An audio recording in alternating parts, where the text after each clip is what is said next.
Store at www.blindcommunitythriftstore.com. The Blind Community Thrift Store radio reading service will begin shortly.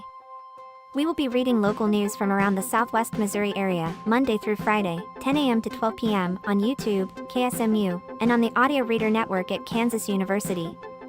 For more information, please visit us at www.blindcommunitythriftstore.com. Please stay tuned as our broadcast will start soon.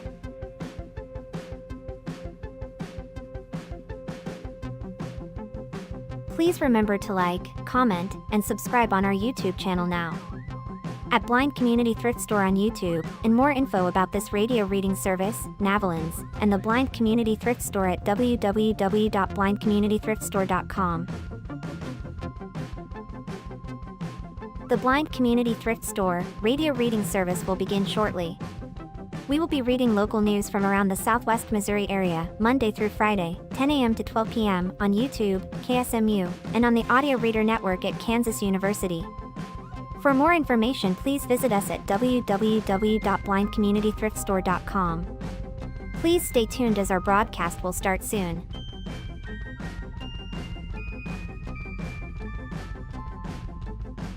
Please remember to like, comment, and subscribe on our YouTube channel now. At Blind Community Thrift Store on YouTube, and more info about this radio reading service, Navalins, and the Blind Community Thrift Store at www.blindcommunitythriftstore.com. The Blind Community Thrift Store radio reading service will begin shortly. We will be reading local news from around the Southwest Missouri area, Monday through Friday, 10 a.m. to 12 p.m. on YouTube, KSMU, and on the Audio Reader Network at Kansas University. For more information, please visit us at www.blindcommunitythriftstore.com. Please stay tuned as our broadcast will start soon.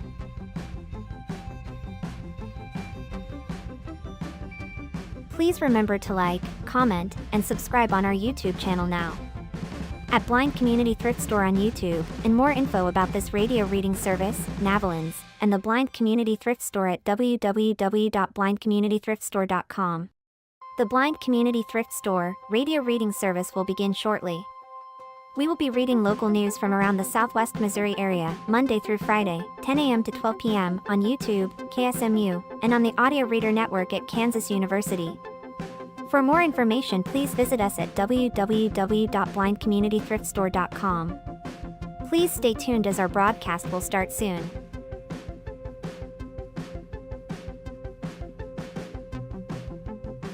Please remember to like, comment, and subscribe on our YouTube channel now. At Blind Community Thrift Store on YouTube, and more info about this radio reading service, Navalins, and the Blind Community Thrift Store at www.blindcommunitythriftstore.com. The Blind Community Thrift Store radio reading service will begin shortly. We will be reading local news from around the Southwest Missouri area, Monday through Friday, 10 a.m. to 12 p.m. on YouTube, KSMU, and on the Audio Reader Network at Kansas University. For more information, please visit us at www.blindcommunitythriftstore.com. Please stay tuned as our broadcast will start soon.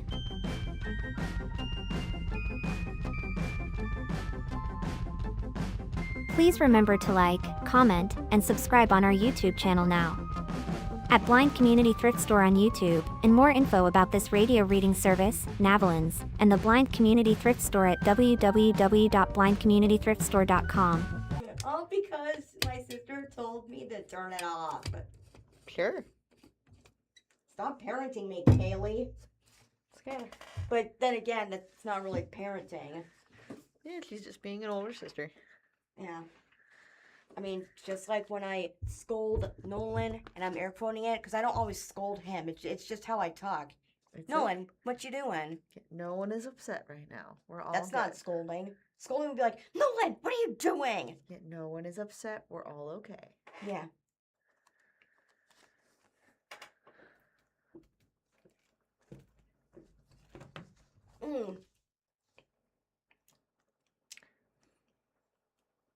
Yeah. The time is 10 a.m. Thank you for tuning into the Blind Community Thrift Store radio reading service. My name is Sav, and I'm here with Madison. Hey. We invite you to listen to our broadcast both live and on demand. Our live sessions are available on the Blind Community Thrift Store YouTube channel Monday to Friday between 10 a.m. and 12 p.m. each week. Additionally, you can access on-demand content through the Audio Reader Network, which offers a wide range of audio materials for the visually impaired community. To explore content from the Audio Reader Network, please visit www.reader.ku.edu. The site provides details about accessing content via Amazon Alexa, Audio Reader Network mobile app, and information on receiving a radio to listen to the broadcast by KSMU Radio. All broadcasts are played over KSMU subcarrier airwaves at 67 kHz on 91.1 from 3 p.m. to 5 p.m., Monday through Friday. Contact Audio Reader Network for information on receiving a pre-programmed radio. First up, Madison with the weather.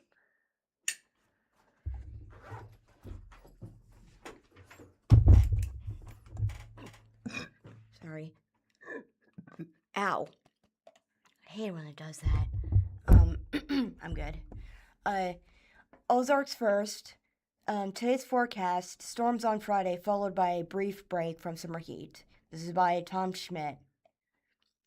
Today will be similar to yesterday. Highs around 90 degrees, with a mix of sun and clouds, and a possible shower west of Highway 65. Changes arrive on Friday with a storm system swinging through the Ozarks. We'll find cooler weather behind this storm over the weekend and find beautiful weather by Sunday. Now there's a picture, a two-picture panel, or one shows most accurate forecast, the weather today. It shows spotty showers, and it's not a diagram. You can do it. A map radar. Mm-hmm. A radar showing the state of Missouri, and it seems that what I'm looking at is The west half? the west half is green, meaning rain. I can see that it says spotty showers in the middle. Mm-hmm. Places like Joplin and Lake Ozark are going to get spotty showers. However, on the right, it's dry. What's the temperature? Oh, with the majority of the temperatures being in the upper 80s to 90s. All right. And next to that picture is Futurecast, and it shows the state of Missouri again, and it shows tiny rain spots, Spotty showers? spotty showers. This time, not covering Missouri, but there are tiny sections of Spotted showers, mostly on the west side. Can you read the time of when that's projected? 2:30 p.m. All right. Friday storm will begin with scattered rain and non-severe thunderstorms in the morning for areas near and northwest of I-44. Scattered rain will drift southeast across the area through the morning and into midday. There are other photos that show Futurecast again, this time with the first picture being shown Friday, 6 a.m., and it shows the rain in Missouri on the upper west side. Yes. Northwest.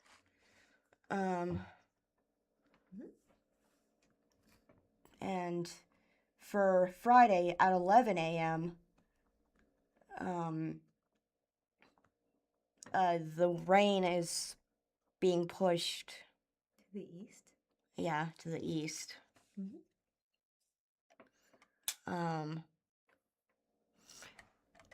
Do you want to keep reading? As the cold front crosses, a cold front? Keep reading. A cold front crosses through the Ozarks, and an additional round of scattered rain and thunderstorms is possible in the afternoon, east afternoon east of Highway 65.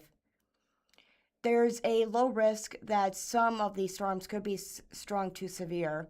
The main hazard will be 60 miles per hour wind gusts, but a spin up tornado isn't out of the question.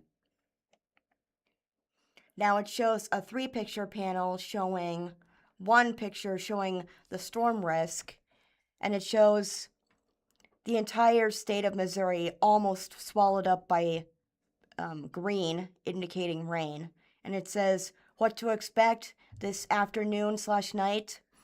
Wind gusts of, I can't read that number. 60 miles per hour. Oh, and can't roll out a turnip. Mm-hmm. Not the vegetable, turn up. Like, yes. It's all right. Yes. The next picture is Futurecast for Friday at 7 p.m. and it shows the cold front pushing. Yeah, pushing in from northwest and then down into southeast. Additionally, Friday at 10 p.m., the cold front seems to be moving away from Missouri as it pulls through the entire state of Missouri. It's following that projected path that you first described. Yes, it goes over us and it goes away. Mm-hmm. Aside from the rain and storms on Friday, temperatures will remain warm around 90. This all chances, though, once the cold front blows through later in the day, temperatures will steadily drop into the upper 60s by Saturday morning and won't get too warm on Saturday. Many spots will see highs in the upper 70s to low 80s to start the weekend.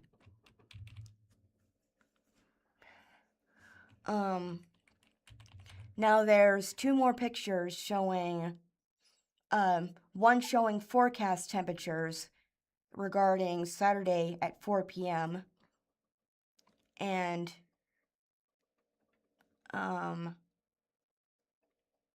Central and East Missouri are in the lower temperatures marked by green, which are, what temperatures are those? What are the temperatures in the green? They're low temperatures. Like it's warm, but it's not too Can you give the numbers? Not too sticky. But the temperatures range from 60s to upper 80s. Yes, and in the green section, it is 65 to 70. In the yellows, it is 70 to 78. And outside of Missouri, on the west side, is 80 to 90 degrees. Missouri will cool down on Saturday. And then the next panel. Speaking of cool down, my hands are getting sweaty. Let's keep reading. Okay. The next picture is the weekend forecast, and for Saturday, it says mostly cloudy, maybe a shower, with temperatures in the upper 70s and temperatures in the low 60s. Sunday is sunny and mild, with it being in the upper 80s and it being in the lower 60s. The cooler weather on Saturday comes with cloudy skies and a strong north wind at 10 to 20 miles per hour. Skies may break apart later in the day, and clouds will clear out Saturday night. Sunday looks beautiful with sunny skies, a northeast breeze, and highs in the mid-80s. It's a typo. It's okay. Not to mention lower humidity. It says OT instead of TO. Mm-hmm. Anyway, sorry. The nice weather sticks around on Monday with highs in the upper 80s under sunny skies. Our humidity starts to build back in on Tuesday, and we may squeak out a few afternoon rain showers on Wednesday as additional moisture moves up from the southeast U.S. Heat and humidity look to return by the middle to end of next week. All right, thank you, Madison. From the Springfield Daily Citizen, Ozark considers new rules to regulate future data center development. While Springfield, Stone County, and Webster County have enacted administrative delay on data centers, Ozark is exploring a proactive amendment to city code that would regulate the projects. Article by Zoe McIntyre. The article starts with a photo of Ozark City Hall. It is taken of the front of the building displaying the City Hall logo with City of Ozark, Missouri. The logo for the City of Ozark, Missouri being a white bridge crossing a red circle with a blue river underneath. And the front door is beneath the sign. Photo taken by Ellie Freistack. The City of Ozark is considering an update to its code that would regulate the development of data centers in the future. Community Development Director Randall Whitman said the proposal is a proactive effort by the city and that Ozark has not received any applications from developers seeking to build data centers.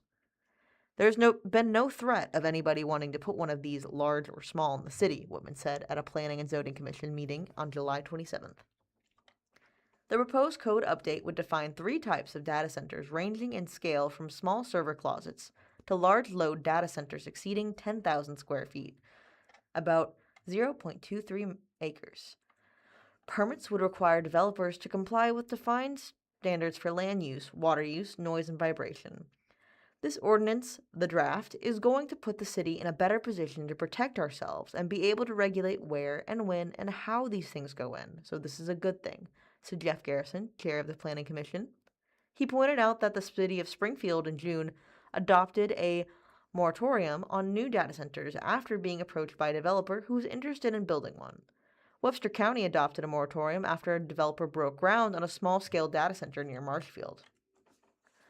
Ozark's Planning Commission is expected to take action on the proposal at its scheduled meeting on August 24th.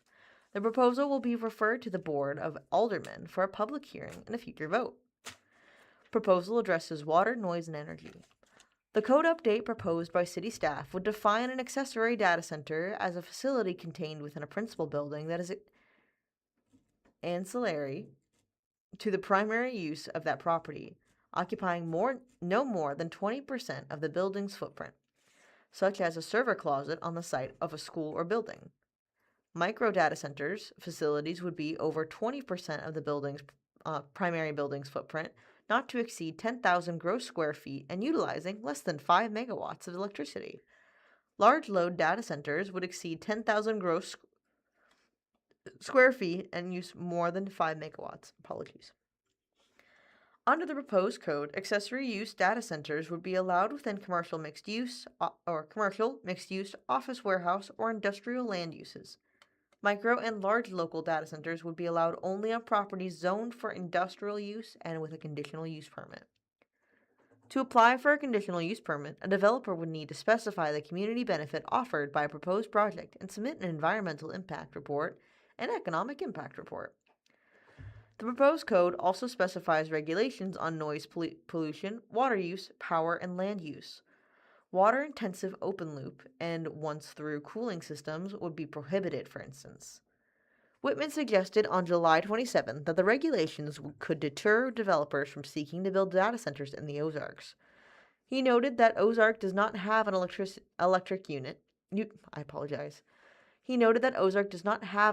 utility, which would force developers to coordinate with another provider. I will say as a caveat, I believe that if I was in the business of doing this, I'm probably going to go to a city that has nothing on the books and has nothing in process, Whitman said. There are a lot of communities that want these, and that's probably where they're going to go. And that is the end of that article.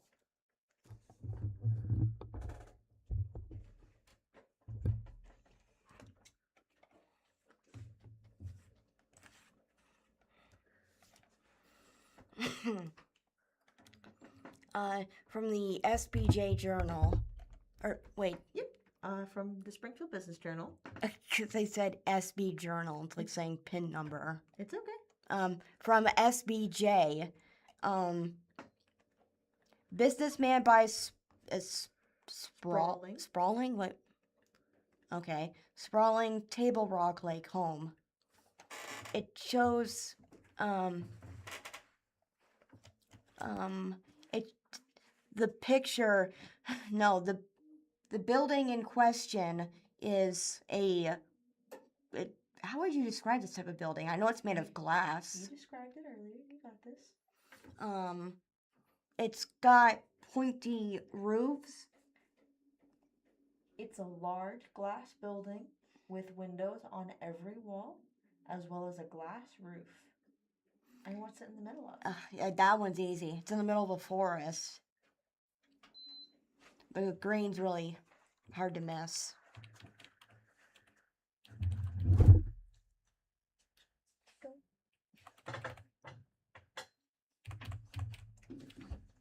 Would you like to keep reading? Yeah. Sorry, I'm just seeing how pretty this forest is. Okay, let's keep reading.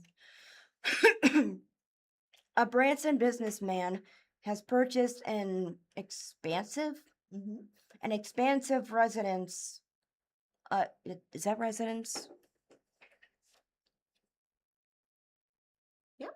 Okay, residence on Table Rock Lake, and development is on the way. Rick Huffman, CEO of HCW, is the buyer of the home called Evergreen from late businessman and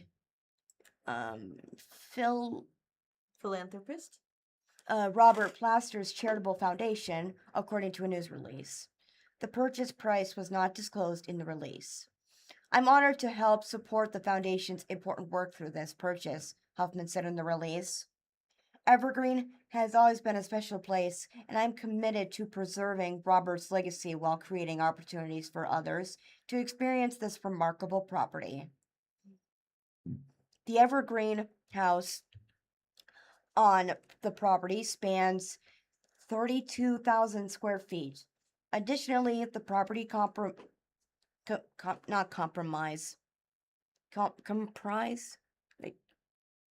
It's like saying compromise, but Can you show me where the word is? Comprises. yeah, so it's similar to the word compromise, but not. It means something different. Yes. Okay. 365 acres and more than 3 miles of shoreline. Restoration efforts have begun on the main residence, which would be open to the public tours for the near future, or for tours in the near future, according to the release. Huffman intends to develop a portion of the. What's that word? Can you point to it? I have never seen that word in my life. Acreage. Acreage into a mixed-use development that includes a Condominium. restaurant, no, a restaurant and spa. It's okay. The house comes first, Huffman said in the release. We want to restore Evergreen with the care and attention it deserves. Plans for the surrounding property are still being finalized, and we look forward to sharing more details in the coming months.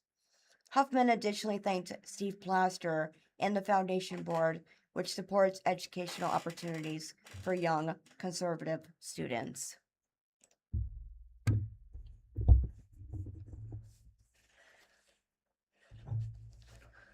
From the Springfield News Leader, campaign spending accelerates as Missouri primary election draws near. Ballot measures campaigns raised almost $40 million through the third week of July as they paid for ads and direct mail appeals bombarding Missourians ahead of Tuesday's primary election. Early voting is underway and the primary election is August 4th.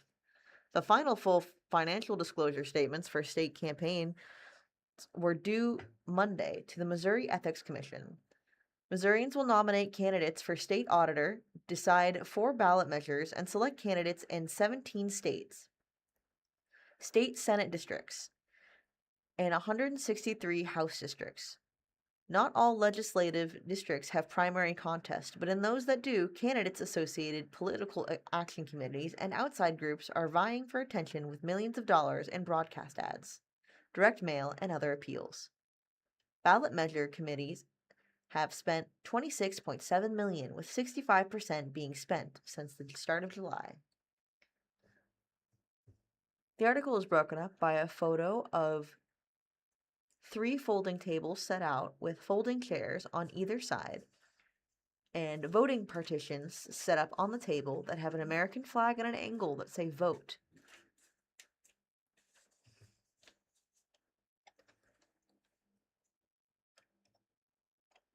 In the state Senate races, 91 candidates, their associated PACs, and outside groups have raised $18 million and spent $13.6 million.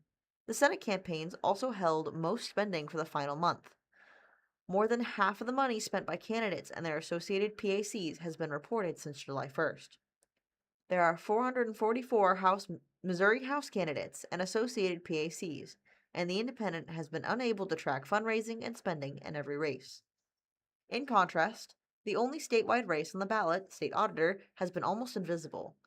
Total pre-primary spending by all candidates in the auditor's race is only $211,411, and most of that, $147,862, has come from incumbent Republican State Auditor Scott Fitzpatrick and the Political Action Committee that supports him, Missourians for a Responsible Budget. Quinton Wilson, a former state revenue director, has spent $58,357 seeking the Democratic nomination. Ballot measure spending. Missouri Promise PAC, a political action committee, that has not reported any contributions from individual donors, has raised $17.2 million to persuade voters to pass Amendment 5, which would give lawmakers the power to replace the state income tax with expanded or increased sales taxes. Through Friday, July 24th, Missouri Promise has purchased $6.4 million in broadcast ads for Amendment 5, according to the Independent's tracking of Federal Communications Commission's records. That is almost 4 times the broadcast ad spending by 2 opposition PACs, Missourians for Fair Taxation and Know Everything Tax. Missourians for Fair Taxation, funded entirely by the Missouri Association of Realtors, has raised $2.8 million, and Know Everything Tax has raised $1.8 million, with $1.5 million coming from the National Education Association, a teachers union, and its Missouri chapter. Opponents are far outspending backers of Amendment 4, which would change the way majorities are counted on constitutional amendments proposed by initiative petition. Missourians for Fair Governance, another PAC funded mainly by the Realtors, has raised $8.8 million, while Protecting Majority Rule Missouri has raised $7.7 million. Of those amounts, $4.5 million consists of spending swaps between the 2 opposition committees that were reported as in-kind donations from one committee to the other. Project Majority Rule has received major cash donations from national groups including the National Education Association, the Fairness Project, and the American Civil Liberties Union, as well as Missouri groups that include Missouri Jobs with Justice, the Mid-American Carpenters Regional Council for Missouri and Kansas, and the Health Forward Foundation of Kansas City. Missourians for Fair Governance have spent $2.6 million on broadcast ads, and Protect Majority Rule Missourians have spent $536,775, the Independent's tracking shows. Protect Election Integrity, the PAC backing Amendment 4, has raised $132,100 and spent $28,653 through July 23rd. It has been outspent by an independent expenditure committee supporting Amendment 4. Freedom Principle Missouri First PAC, which reported spending $45,551 in support of the measure. Freedom Principle Missouri has sponsored the only broadcast ads for Amendment 4 on radio stations in scattered parts of the state. Very little has been spent comparatively on the other 2 ballot measures, Amendments 1 and 2. Amendment 1 would extend the current 1/10 of 1% sales tax that supports state parks and soil and water conservation efforts. Citizens for State Parks, Soil, and Water has raised $287,878 and spent $117,455. No organized effort has been mounted for or against Amendment 2, which would require all county assessors to be elected. There are 6 state Senate primaries where spending has exceeded $1 million, and 3 more where at least $750,000 has been spent as candidates pursue their party's nominations. Of the $13.6 million spent in the 17 state Senate districts, Only 1.8 million has been for broadcast ads, with a large portion spent on radio and largely rural districts. About 2.8 million of the 13.6 million spent since the start of 2025 has paid for direct messaging supporting or opposing candidates by political action committees associated with those candidates. Under state law, candidates can help the PACs raise money with no limits on the size of donations, but cannot have any role in shaping the message or how they are distributed. The most expensive race so far in the 20th district is in the 20th district in southwest Missouri, where 2.4 million has been spent.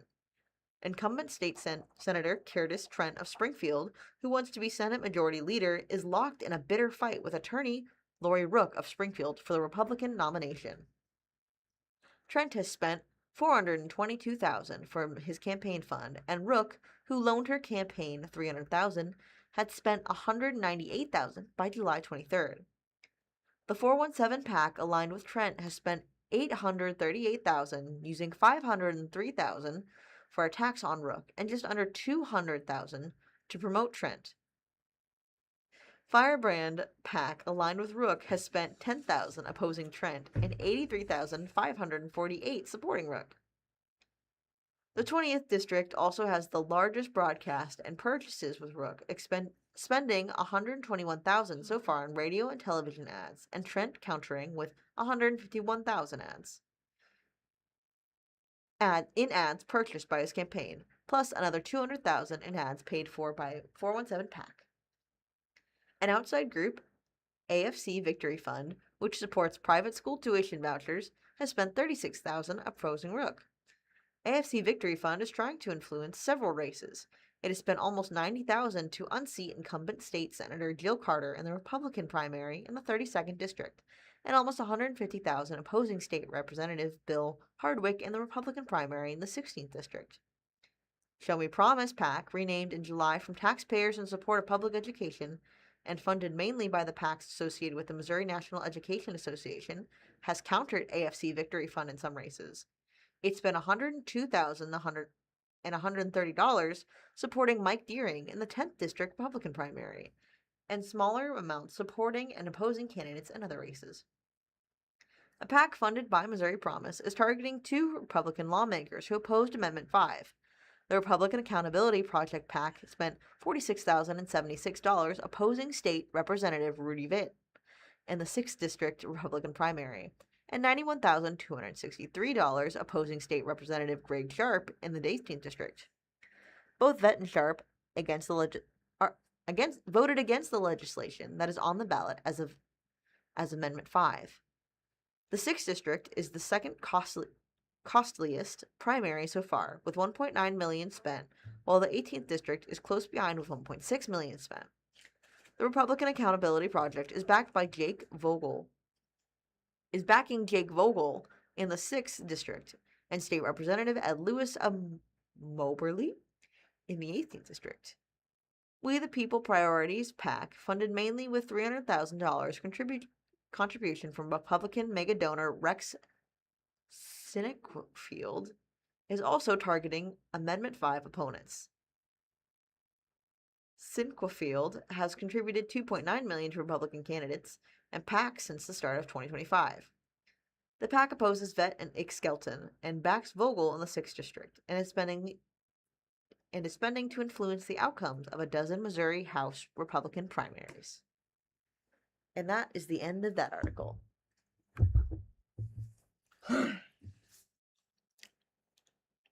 Hold on, did you read this one already? Nope. This one? Nope, I haven't read it. Okay, because it sounds similar to one that you just read. Nope. From SBJ, there's a picture Do you of want to read the article name first? CU cuts the ribbon on newly launched battery storage system. I was gonna ask if it's been, because it sounds like a article that you read earlier. I have not read it. Would you like to read it? Yeah. How do I explain the picture though? How about we try? but I don't know the names.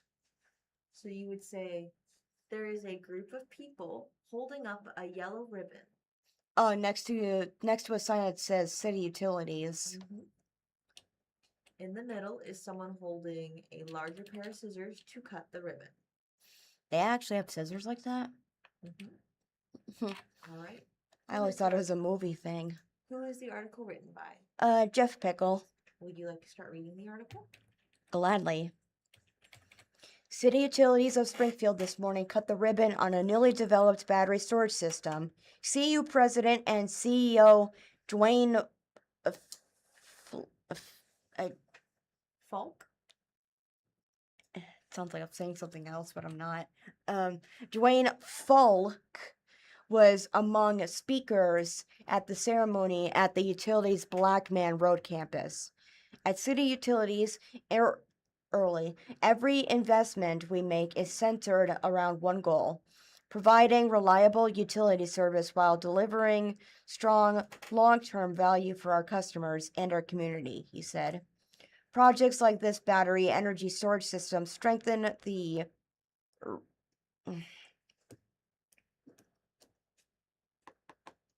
Resiliency. of our electric system, giving us another tool to meet demand when our customers need electricity the most. The 5 megawatt battery storage system has the capacity to power 5,000. Wait, 5,000? 5 and 3 zeros? Yes. Okay, 5,000 homes, said Warren Brooks, Vice President of Electrics Electric operations. for CU. Why was I going to say Electric Street? It's okay. Let's keep going. Brooks said the batteries, which use advanced zinc technology, charge at night and then discharge stored energy back into the system during peak hours. This is City Utilities' first large-scale battery energy storage system, he said, noting a second battery storage system is expected to come online soon at James River Power Station. He added, battery storage is becoming an increasingly important part of modern electric systems. The James River Power Station project would have the capacity for 31 megawatts, according to a news release.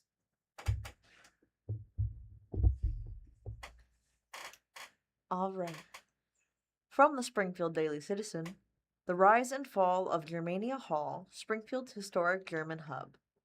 Germania Hall was a two-story brick structure in the style of Barovian Chalat, located on Boonville Avenue. Before it was demolished in 1988, it was a proud symbol of the German community in Springfield. Today, the plot is a parking lot.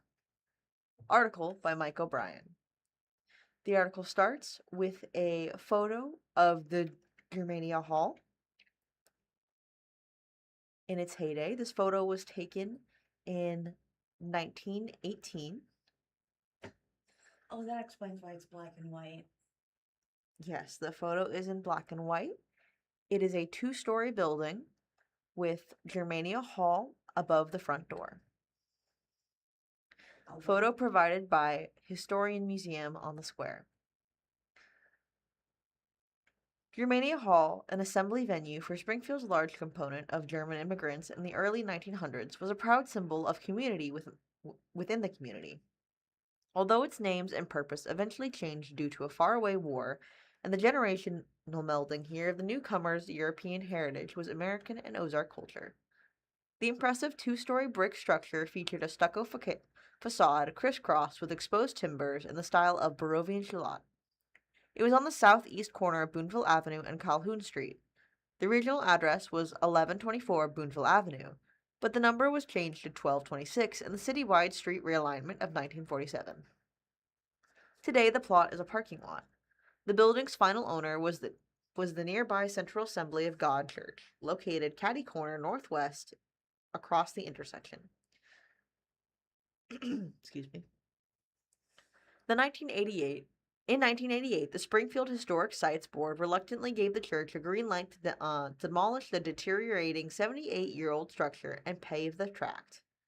Although it has continued to be popularly known as the Germania Hall among older Springfieldians, the name was the official title only during the first 8 years after its construction in 1910 by a group called the Association of German Veterans of Springfield and Vicinity, AGVSV.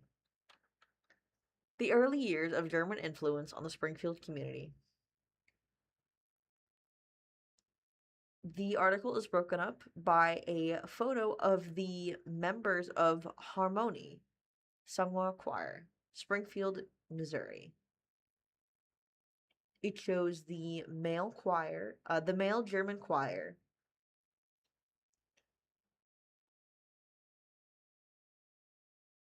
as well as members of the Deutsch Amerikanische Bundes, which is known as DAB organization, that founded Germania Hall and formed said choir to perform concerts locally in surrounding regions.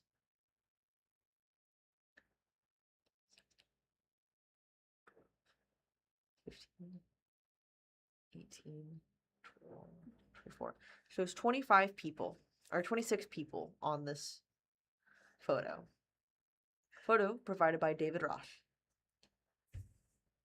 In 1977, research paper Wesley Allen Waddell, when he was a student at Southwest Missouri State University, now MSU, for a course taught by legendary history professor B.B. for Billy Bob Lightfoot, documented that AGVSV was formed in the late 1890s and was comprised of former members of the German Army or Navy. It was officially incorporated by the state of Missouri in 1902.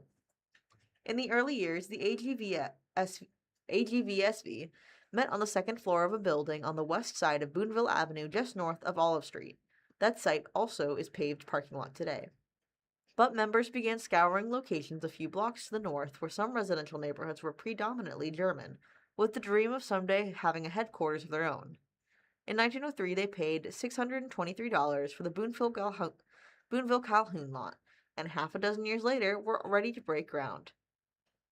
The group also was ready for a new name, one that welcomed a broader, non-military membership, and that better reflected the goals of celebrating shared German heritage, encouraging fellowship and having fun together.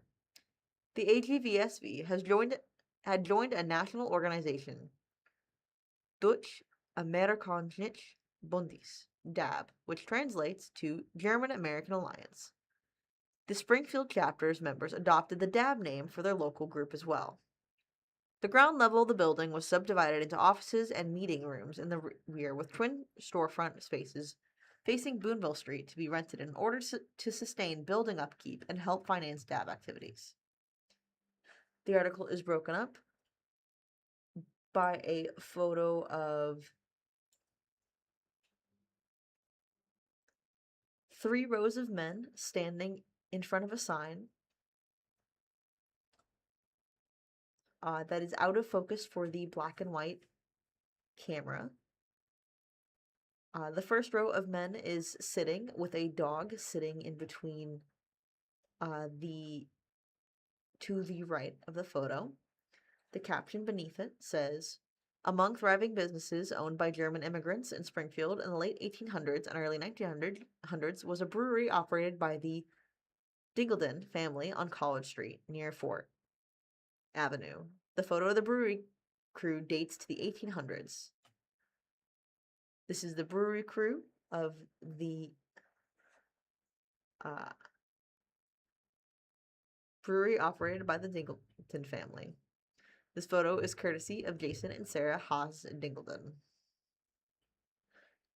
The second level of the building was dominated by a large ballroom. A raised platform on one end served as a backstand during dances and as a stage during seasonal pageants, especially at Christmas time.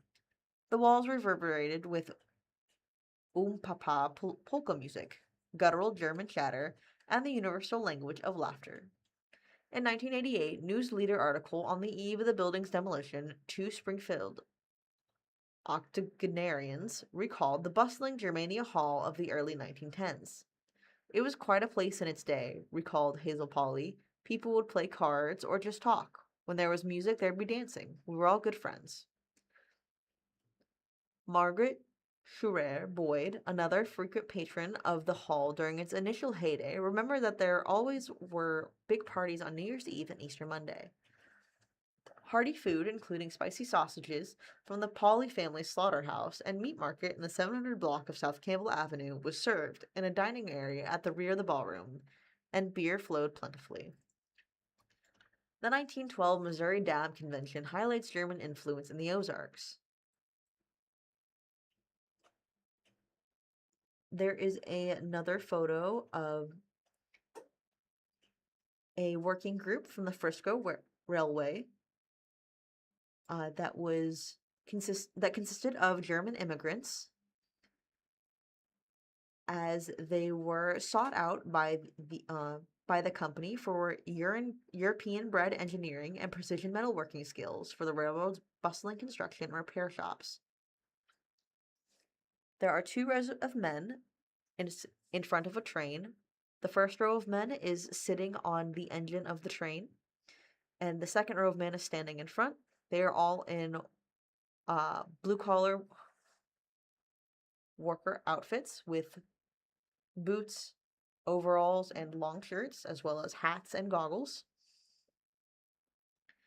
This photo was provided by the History Museum on the Square.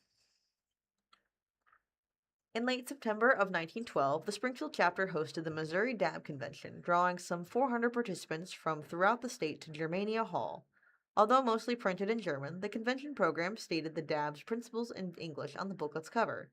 It read in part, "The German-American Alliance aims to awaken and strengthen the sense of unity among the people of German origin in America, to promote the common good of the country and the right and dignity of good citizens, and to maintain and safeguard the good friendly relations existing between America and the old German fatherland. Always true to the adopted country, ever ready to risk all for its welfare and unselfish in the exercises of the duties of citizenship." The program listed local hosts, including names such as Herr Lohmeyer, that still are familiar today because of long-lasting local businesses. But there were scores of lesser-known German names on the membership rolls of Germania Hall because, despite the popular notion that most European immigrants to the Ozarks in the late 1800s and early 1900s were Scots-Irish heritage, actually many were Germans. It was especially true in Springfield because the city's largest employer of that area, the Frisco Railway, actively recruited skilled German machinists, mechanics, tool and die makers, boiler makers, draftsmen, design engineers, etc., for the sprawling north side shops, as well as sturdy laborers for roadbed construction and track maintenance. I think most people would be surprised at the number of Germans and people of German descent in Southwest Missouri in the Germania Hall era, said Brooks Belvins, professor of Ozark Studies at MSU and author of the 3-volume definitive History of the Ozarks. Given Springfield's proximity via the Frisco to the great German magnet that was St. Louis and that adjacent Missouri and Mississippi River valleys, it makes sense that the fair number of Germans would find their way to the Queen City, the Ozarks, Belvins explained. There were enough German Catholics in Springfield in the late 1800s that St. Joseph's Church and the affiliated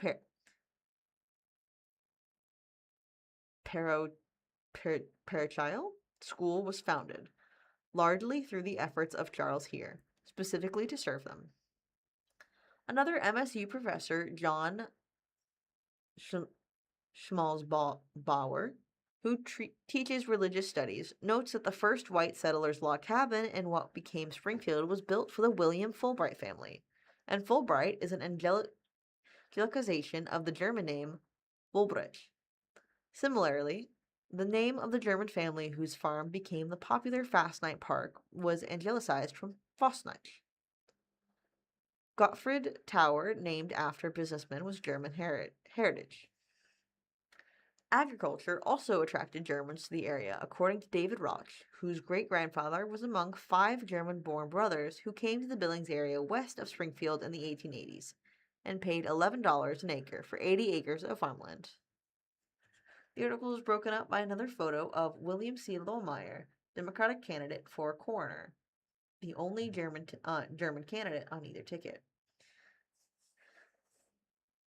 There is a portrait photo of him as he is looking diagonally away from the camera with his hair combed back and wearing a suit. The caption below says, "A clear indication of the number and influence of Germans in Springfield in the early 1900s is this political advertisement for William C. Lohmeyer, a member of his family long involved with funeral homes here, who bolstered his successful bid to be elected Greene County coroner by noting in this 1912 ad in the Springfield Leader newspaper that he was the only German candidate on either ticket." Continuing with the article, again, the Frisco played a role. The railroad has been given a lot of public land to complete the route westward after the Civil War, and eventually they wanted to sell what land they didn't need to gain capital and to build local economies, said Roch, who still lives in the house that his great-grandfather built. The Frisco was encouraging people to come out and explore the cheap land in southwest Missouri. They advertised back east about the great fertility of the land here, but they didn't talk about the rocks, and that rock picking was a regular springtime activity here. So my great-grandfather and his brothers took the free passage that the Frisco offered and came here, and they managed to find some good land for farming. One German name that is unfortunately infamous in Springfield history is that of Conrad Gottfried. That's because the Gottfried Tower that stood at the center of the public, now Park Central Square, from 1895 to 1909, the Middle Tower, more than 40 feet tall and topped by a replica of the Statue of Liberty, served as the tensioning point for the electric streetcar cables that were suspended above the 4 streets leading out of the square.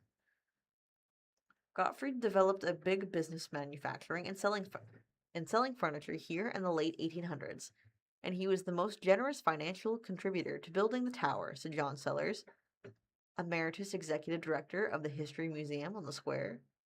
There were electric lights mounted on all 4 corners at the top, and it was supposed to show how ultra-modern the city of Springfield was.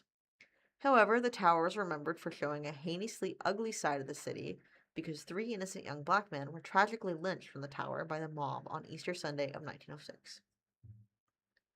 Uncomfortable situations for Springfield Germans as U.S. enters World War I.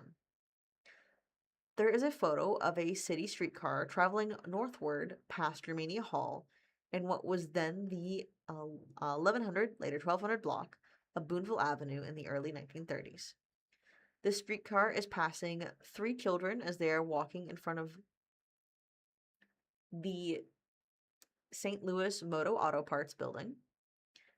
2 automobiles are following behind the streetcar. The photo is in black and white. And provided by Bob Linder. A decade later, Germans in Springfield and throughout the nation found themselves in an increasingly uncomfortable and emotional situation as the United States was being drawn into the European conflict that became known as World War I, pitting Germany against France, England, Australia, Canada, and other allies, eventually including the U.S. Many AGVSV/DAB members here advocated for maintaining American neutrality in the war because they had come from Germany themselves, or just 1 or 2 generations away from their own original homeland. They didn't want to see the U.S. fight their family and friends who still lived in Germany, or be drafted into American military service themselves and be sent into a deadly battle against their relatives or former neighbors. That pacifism was considered unpatriotic by some Americans who traced their lineage to places other than Germany. Some of the signs of displeasure were mild. Sauerkraut was dubbed Liberty cabbage, frankfurters were advertised as Liberty sausages, and hot hamburgers as Liberty steaks.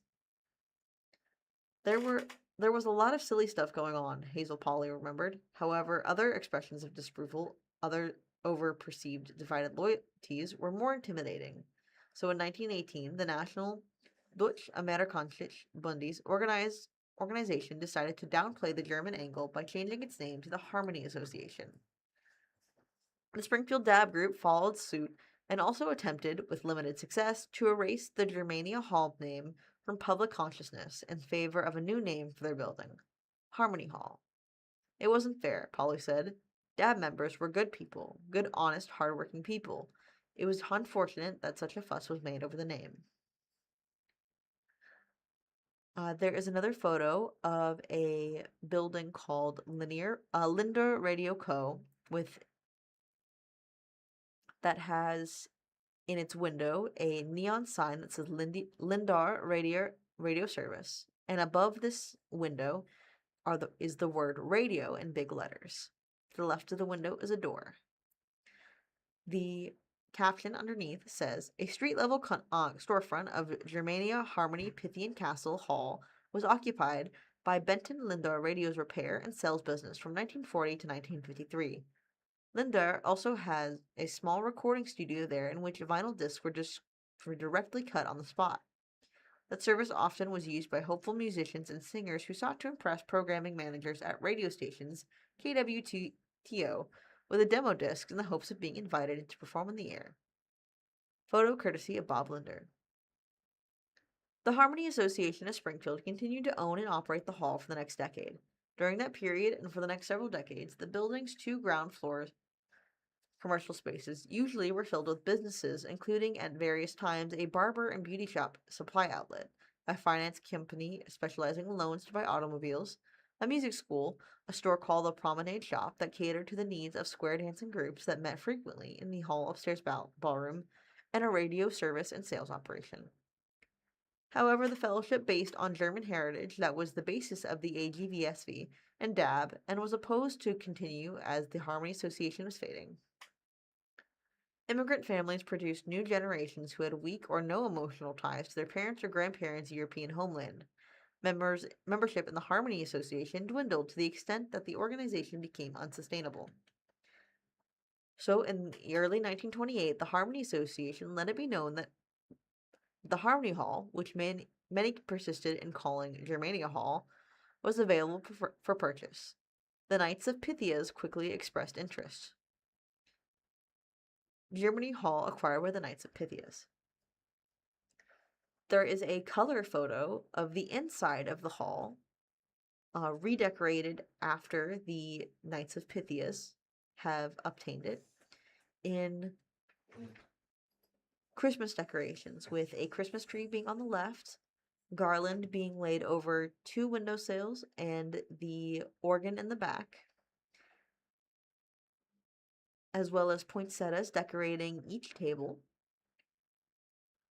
6 pews lining up the walkway, and 2 sets of candelabras on either side of a table marked with a purple and gold tablecloth. There is a phrase put on the back wall in German that says, "Glory to God in the highest, and on earth peace to men of good will." Passage in Luke 2:14. Again, this is in German, but I have read the English translation. This photo is courtesy of David Roche. The Pythians were best known for having constructed, in 1914, the Pythian Home of Missouri, better known as Pythian Castle, which still stands at 1451 East Pythian Street, on the southwest edge of the Evangel University campus. The castle was intended to serve as a residence for orphan children and aged Pythians and widows, and it did so for more than a quarter century. In 1928, there were at least 3 Knights of Pythian lodges in Springfield, plus 2 women's auxiliary units, and each had been meeting at separate rented locations scattered throughout the city. They combined forces to seize the opportunity for Germania Harmony Hall to provide all the local branches of the Pythian organization office and meeting space under the same roof. Negotiations yielded an agreed-upon selling price of $11,500, but consummating the sale took a bit of time because the Harmony Association insisted it be a cash deal, and the Pythians required a few weeks to raise the funds. The title finally changed hands in the late summer of 1928. Over the next half-century, the building was used for Pythian lodge activities, rented for dances, receptions, and parties, and housed small businesses. However, eventually, it began to deteriorate as membership in the Pythian organization declined and money wasn't available to maintain the building. By the mid-1980s, it was vacant and boarded up. "It's a shame," Hazel Polly lamented at the time. "I wish the building could be restored, but I guess there just aren't many of us left who remember what the place once was. Pretty soon we won't be around anymore either." Reporter's note, there is a present-day local organization similar in some respects to the AGVSV/DAB. It is the German Austrian Swiss Heritage and Historical Society of the Ozarks, known by the acronym GAS. If interested in becoming involved with the group, email GAS council member John Schmaltzbauer, JSCHMALZBAUER at missouristate.edu, or Robert Bartels, BARTELSR at evangel.edu. And that is the end of that article.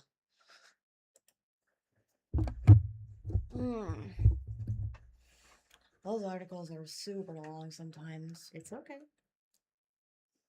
From the Springfield Daily Citizen, Springfield businessman pleads guilty to wire fraud and timeshare exit scheme. This is by Jack McGee. There's a photo of a clear blue sky and a clear view of the office of Springfield in Springfield Southern Division U.S. District Court. That's what the picture is. But it doesn't have like a street sign or cars, it just shows the building. It shows the front of the building with the sign United States Courthouse at the top. Right. A Springfield man on Tuesday, July 28th, pleaded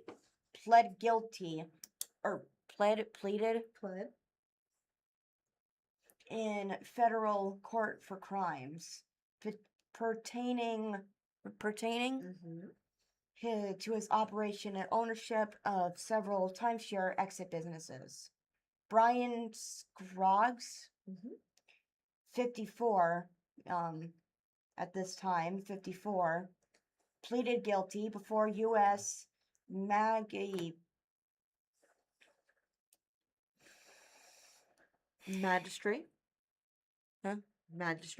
Okay, Judge David P. Rush to one count of wire fraud and one count of failure to pay employment taxes, according to a press release from the United States Attorney's Office, Western District of Missouri.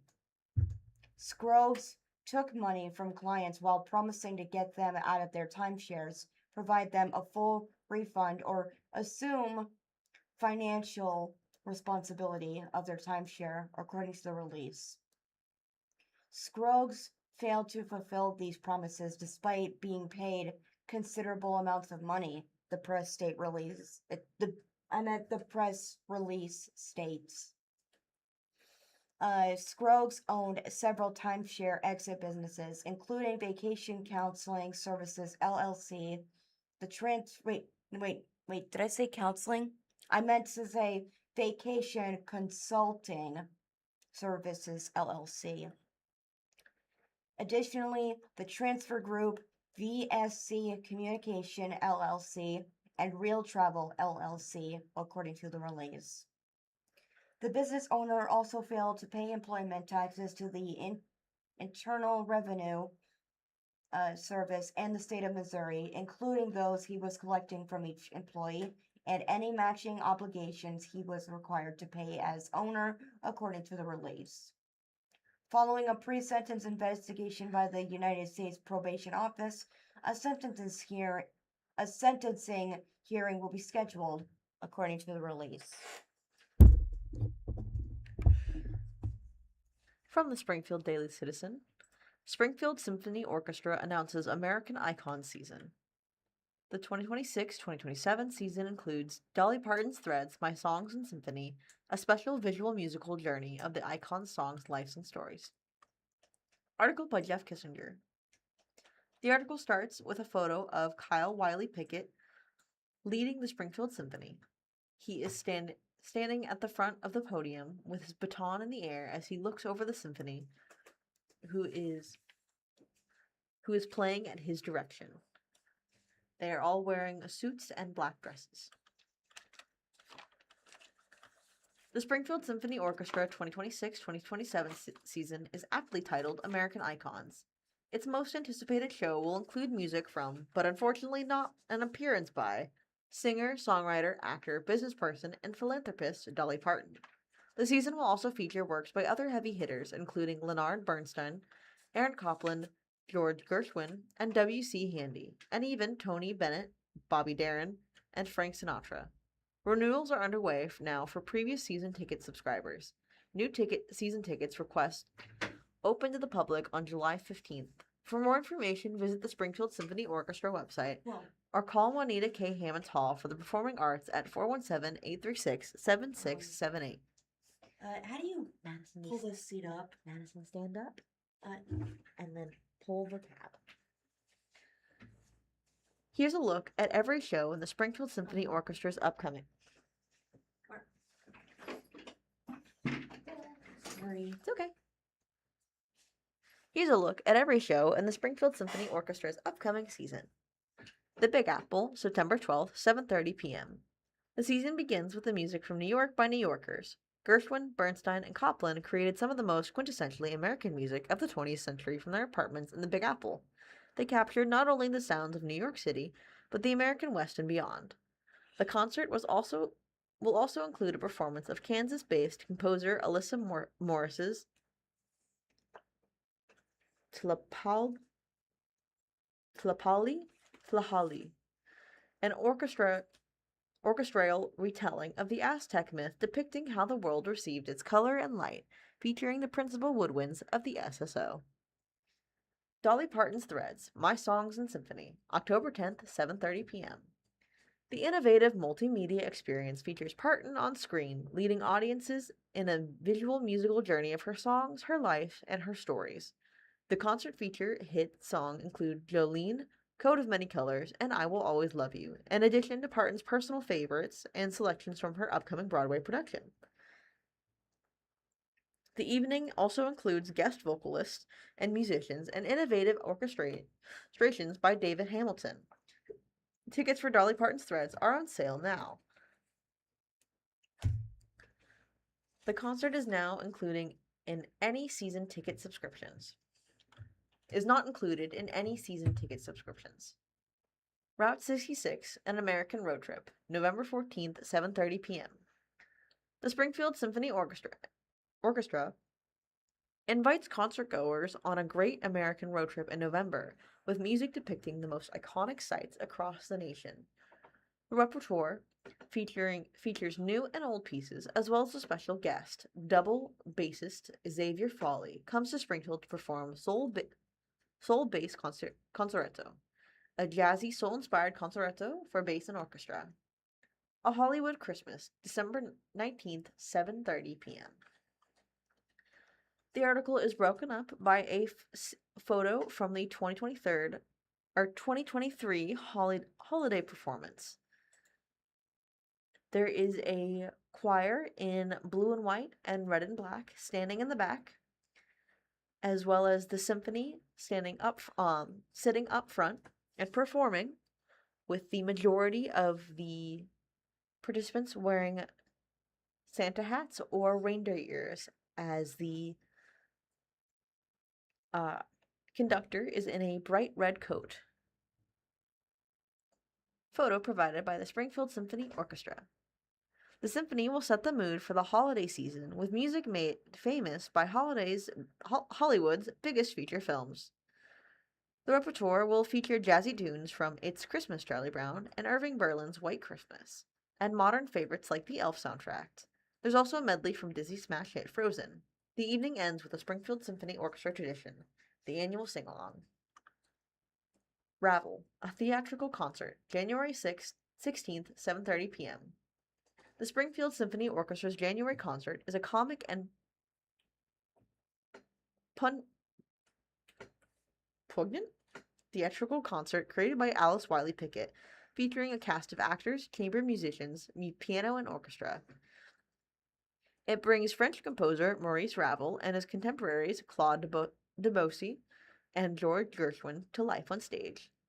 Ravel lived during the rich explosion of arts and sciences in Paris in the first part of the 20th century. The theatrical concert explores the travails and triumphs in Ravel's rise to fame as one of France's most important composers. It is built on Ravel's own writings and words of both his most beloved friends and harshest critics. An American Hymn, February 13th, 7:30 p.m.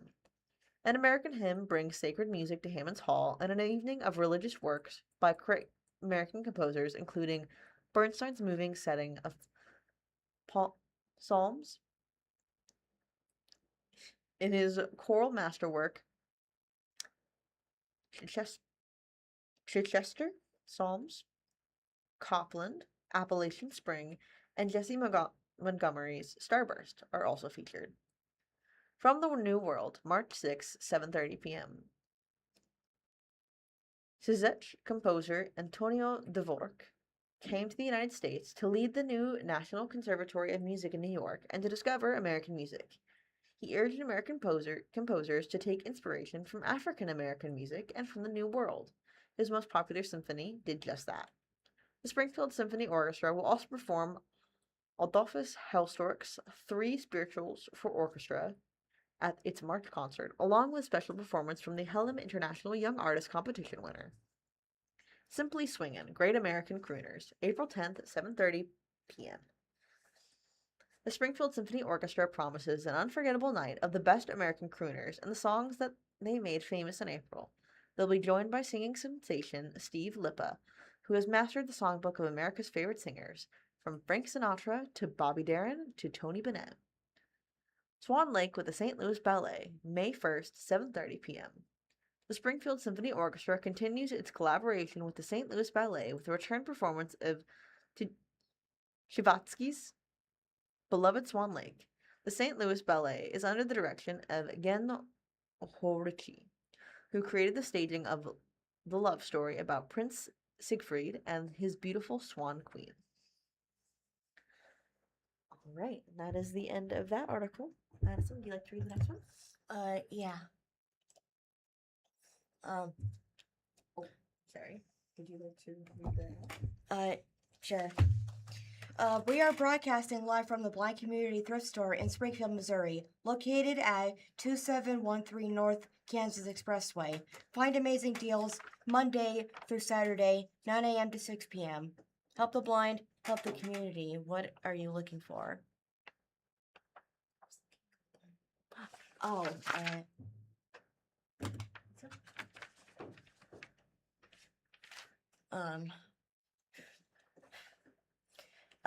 from the Springfield Daily Citizen, Temporary Springfield Center offers government disaster recovery loans. This is by Joe Hadsall. Hang on, I gotta zoom out a bit. Okay.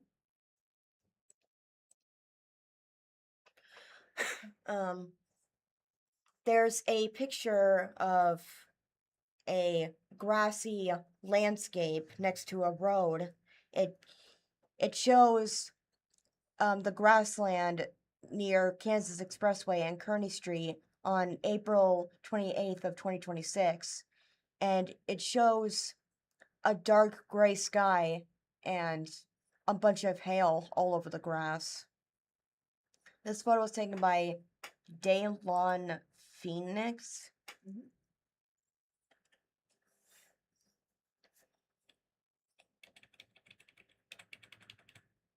Property owners struggling to repair damage from April storms can apply for loans from the federal government to make those repairs. The U.S. Small Business Administration has set up a temporary disaster loan outreach center in Springfield. The center, located in Greene County Public Safety Center at 330 West Scott Street, is open from 9 a.m. to 6 p.m. for the next few weeks, according to a press release. The center offers low-interest loans to homeowners, renters, businesses, and nonprofits that meet eligible. Can you point to it, please? Eligibility standards. The money is intended to help pay for repairs and rebuilding projects that are not covered by insurance. It's a part of a federal disaster declaration in response to storms across Greene County between April 23rd and 28th. The largest of which was a destructive hailstorm that pummeled northern Springfield and Republic on April 28th. record setting hailstones, some as large as a compact disc, oh my god, battered car windshields, roofs, and more, causing millions of dollars in damage. It swept across the Springfield Branson National Airport, wrecking dozens of cars. What?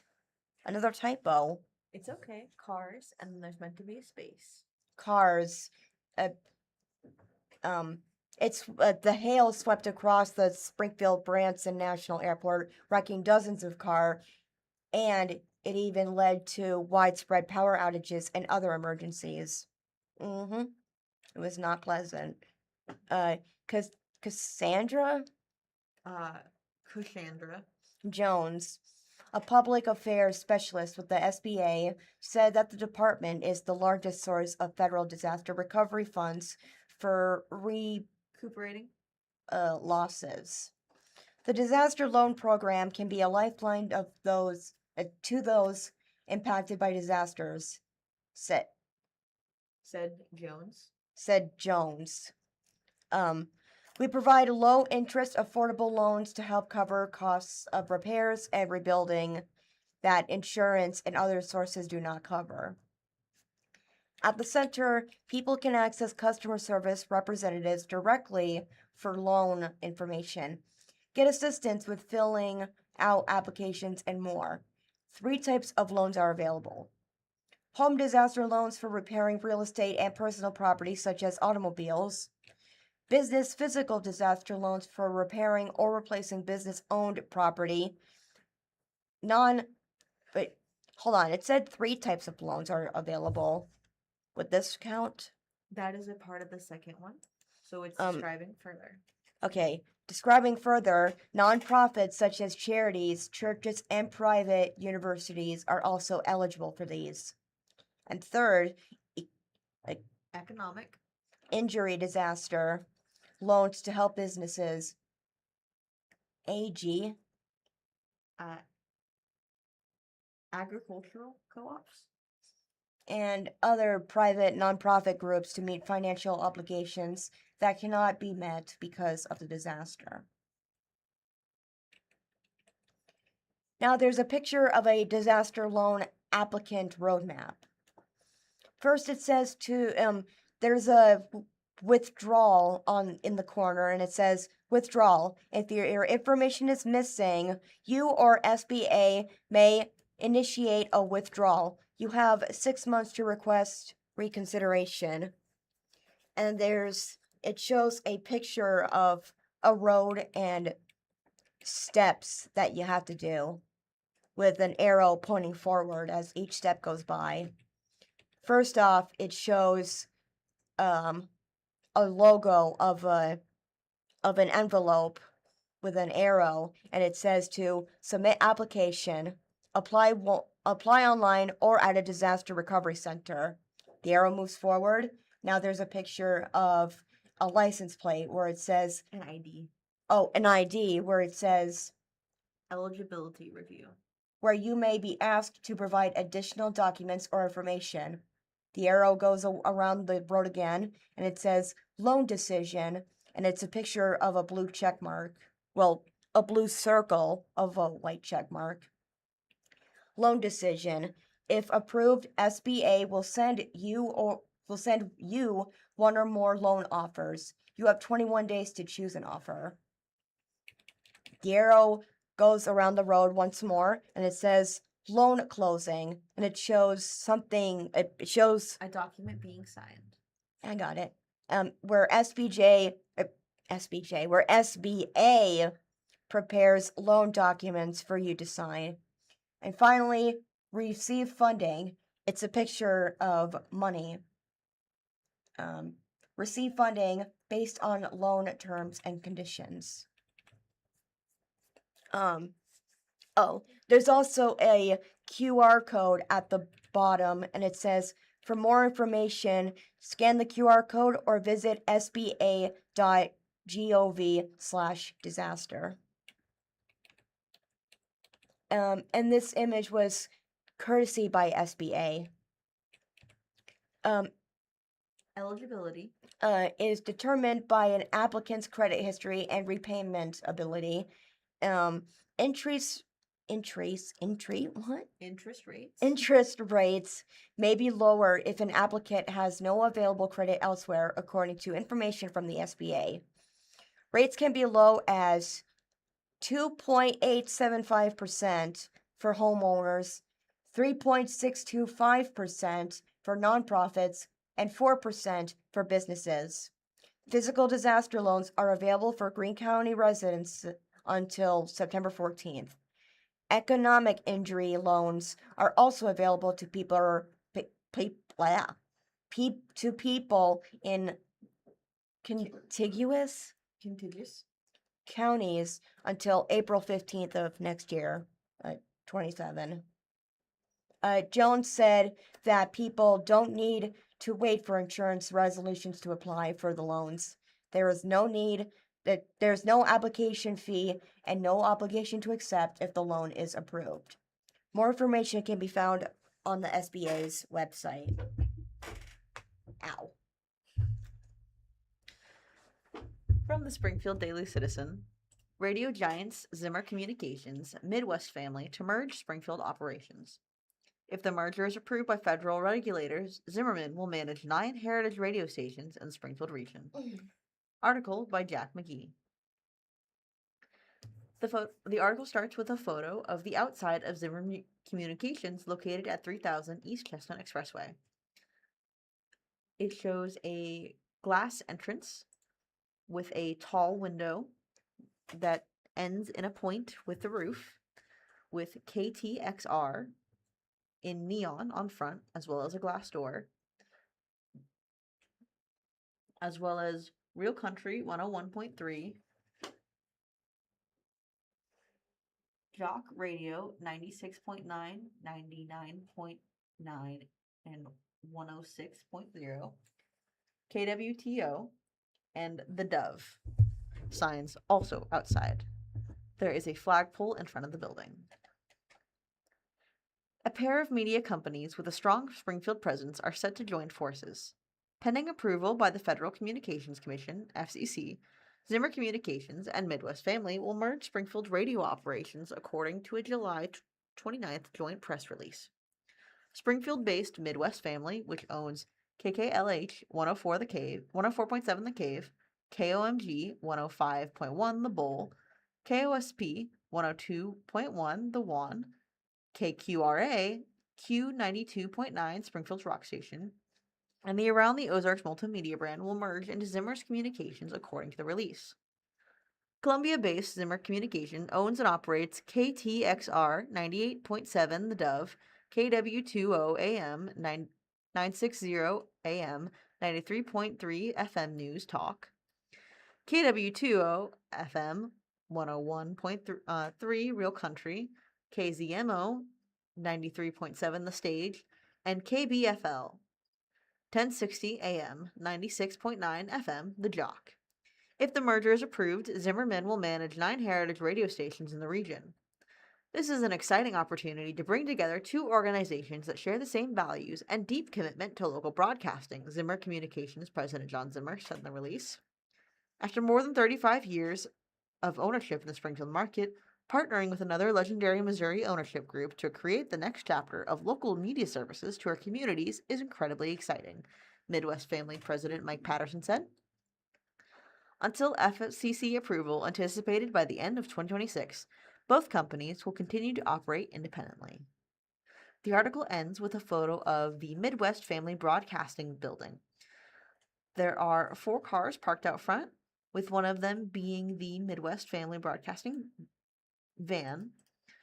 This photo is taken at a distance so that the sign can be included in the picture, but in the back there is the building and the entrance, as well as with a flagpole in front. But those are further out of focus, as well as a radio tower setup. Photo provided by Ryan Collins. All right. There you go, Madison.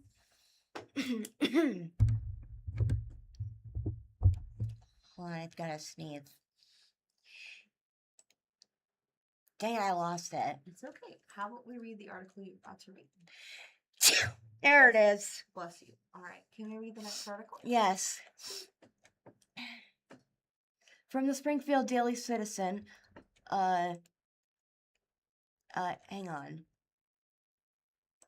Okay, from the Springfield Daily Citizen, less than lethal options, tools to create space and safety. Sponsored by Elite Arms Company, LLC. There's a picture of a compact launcher in a foam bag. In a foam case. A compact launcher designed to launch kinetic rounds for the purpose of self-defense. This photo was also provided by Elite's Arms Company. It shows the compact launcher in question. It's orange, and it also comes with, is that a flashlight?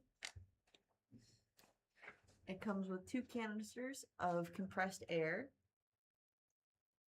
3 pieces of ammunition, as well as a device to assist with compressing the air in the weapon.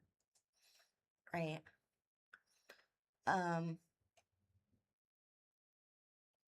So it's read like a letter. Would you like to start reading? Okay. Hello, I'm Myron Baum. owner of Elite Arms Company, LLC, in Springfield, Missouri. For more than 25 years, I've worked with folks across the Ozarks who want practical ways to protect themselves and their families. Our shop at 2851 South Campbell Avenue is a place for honest conversations. No pressure, no judgment, just straightforward information to help you make informed choices. This is our latest in our firearms Okay. Firearms fundamentals. Series. We've covered choosing the right firearm,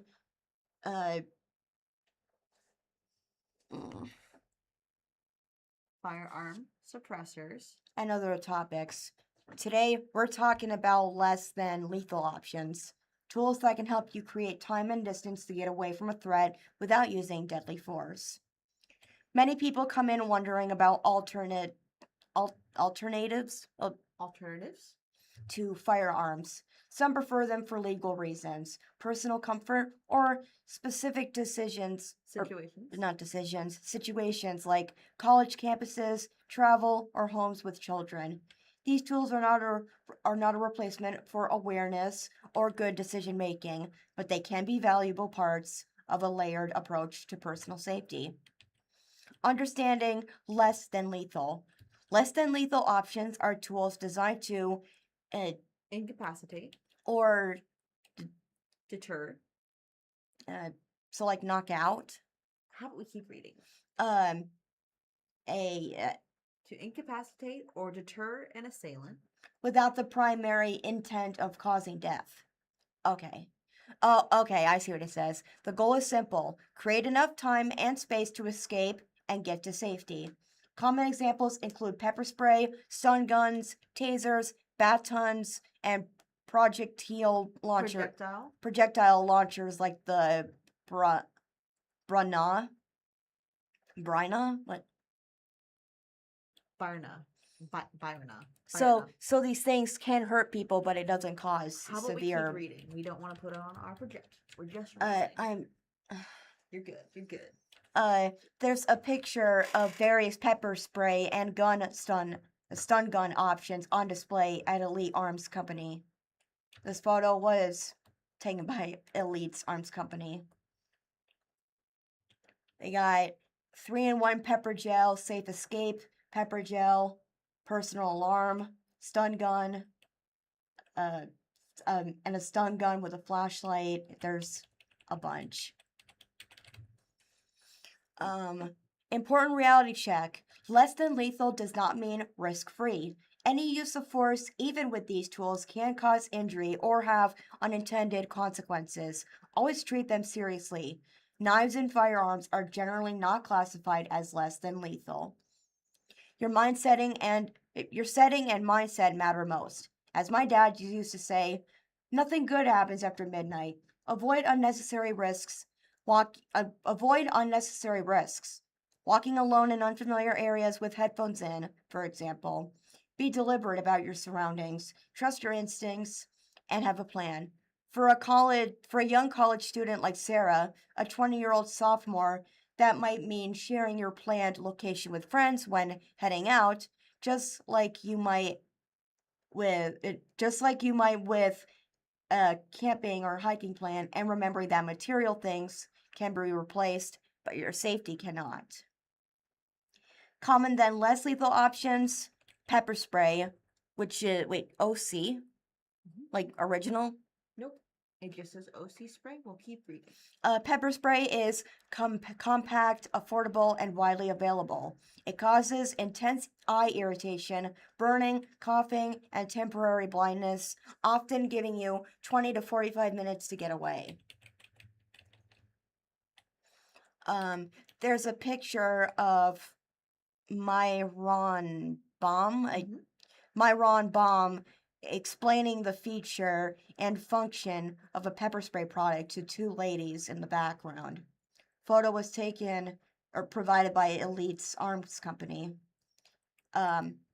Myron himself is wearing a black shirt. He's holding either a stun gun. He's holding an item of pepper spray. And he has like a serious and direct look as he's explaining the tool to the ladies. And what they're doing, the girls, one of them is wearing a black shirt with shorts, and the other one is wearing a blue not a crop top, a tank top with ripped jeans. One has blonde hair, one has black hair, and they're both looking at the object. The pepper spray. Yeah.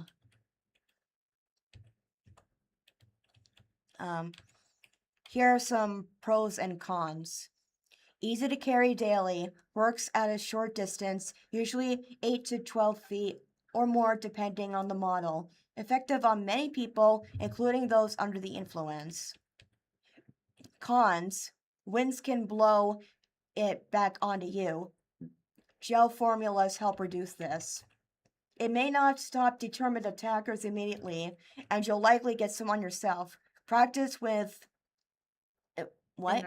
inert trainers so you know what to expect. Inert, like. But how about we look it up after? I think I know what it means, like professional. How about we look it up after and we'll keep reading? The best practices is to aim for the face, use short bursts, and to move away immediately. Check expiration dates. Pepper spray lasts for more than 2 to 4 years. Most last for. Most pepper sprays last for 2 to 4 years. It is what I meant to say. It's okay. Next up are stun guns. These are contact devices that deliver an electric shock when pressed against an attacker. They can cause they can cause pain and muscle contractions. There's a picture of the same two girls again looking at one of the girls is holding a stun gun, but it's the same girls that I mentioned in the last picture, and Myron himself is behind a counter as he's looking at her. Photo provided by Elite's Arms Company. Here, the pros: it's inexpensive, some double as flashlights, and it requires it comes with imitating sounds. So the pros are inexpensive, some double as flashlights, and intimidating sound. Yeah, they have imitating sounds. Intimidating. Intimidating. All right, we get to do cons. Cons: it requires close contact at an arm's reach, which increases your risk of being grabbed or overpowered. Effectiveness varies with clothing thickness and battery life. Here's a tip: These work best as a backup or in very confined spaces. Tasers again, but these tasers are conducted energy devices. Civilian. Huh? You haven't described tasers yet. This is our first time. Oh, I'm sorry. What was the other one that I said? It's okay. We already read it. We're going back. We're going down. I said stun guns, but we're gonna read the article in order. It's okay. You got this. okay. The other one was stun guns. Now these are tasers. Yes. Okay. Tasers are conducted energy devices. Civilian tasers fire probes up about 15 feet that deliver Neuromuscular incapacitation. for up to 30 seconds. Dang. The pros are greater standoff distance than contact stun guns. Okay, so more powerful than a stun gun. And cons, both probes need solid contact. Thick clothing or misses reduce effectiveness. Huh? I would like to say it's the article did not state that they were more powerful than stun guns, that just there's a greater distance you can use them from. It's okay. We'll just use no personal comments. We'll read it exactly as written. You got this, Madison. Greater standoff distance than contact stun guns are the pros. And the cons, both probes need contact. It needs solid contact. Thick clothing or misses reduce effectiveness. Single shot in many models and reloading under stress is challenging. Also, it's a higher cost. Batons, batons, expandable or fixed batons deliver impact force. Oh, is that the same thing that musicians use when they? Nope, those are different. Remember, we're focusing on the article. You got this. Yes. The picture shows him again, like Myron again. This time, it only shows the girl with the blonde hair as she's holding a baton. And yes, this photo was provided by Elate's Arms Company. Batons, here's the pros. They can create significant pain and control. The cons require strength, training, and close proximity. I got it. Bulky for daily carry and may face legal restrictions in some areas. Not ideal for everyone, especially smaller, saturated individuals. Statured. But what did I say? Saturated? It's okay. Statured individuals.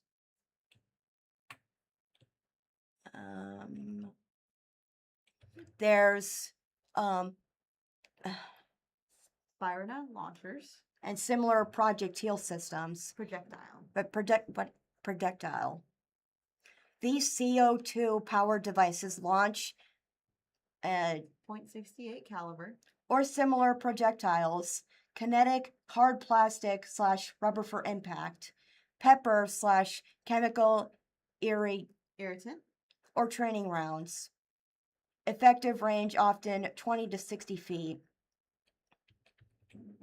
There's a picture of Maran and the two girls again, as one of the girl with the blonde hair is holding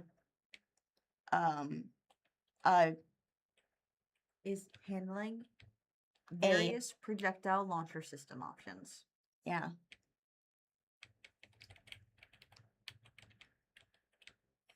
Would you like to read the pros? Yeah.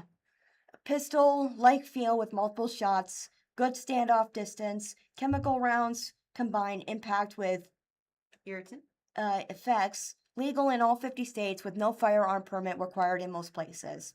The cons, it requires practice for accuracy and maintenance, CO2 cartridges, upfront costs, and projectiles need replenishing. Right. Not silent or invisible. Expect noise and visibility. At Elite Arms, we often recommend these people. We recommend these for people wanting a bridge between spray and firearms. Models like the Byron SD or LE offer reliable options with training rounds to build confidence.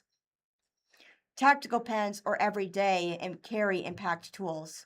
Small, sturdy pens or Competence? for pressure point strikes or striking. Pros, they're always with you and they're discreet. However, with the cons, very close range and requires training and physical ability.